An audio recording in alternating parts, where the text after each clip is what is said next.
का संगवारी भारी स्मार्ट दिखत है ना, भारी स्मार्ट दिखत है। नाचा रे तोरे ले तू घर को नहीं नाच ना वो संगी जहरिया में पूछे डीजे नागेश तय बसे मोर मन में हो चीरे के छाती देखनी देखो वर्तन था हो गया तोरे दीवाना बताना वो रानी साहिबाती हो गया तोरे दीवाना बताना वो रानी साहिबाती। अच्छा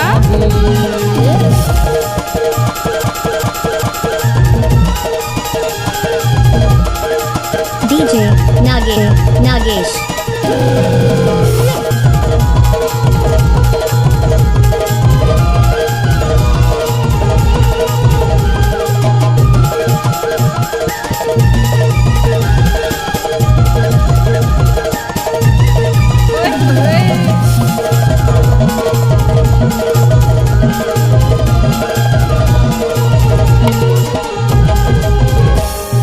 डीजे नागेश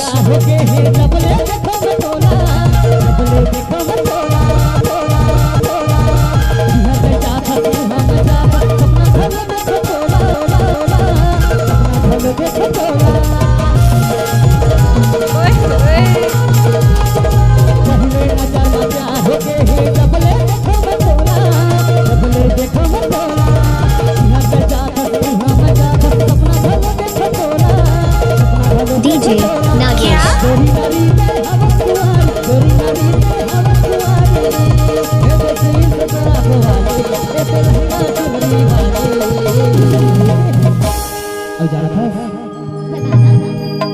बता डारो साची कहो हमसे तुमको कितना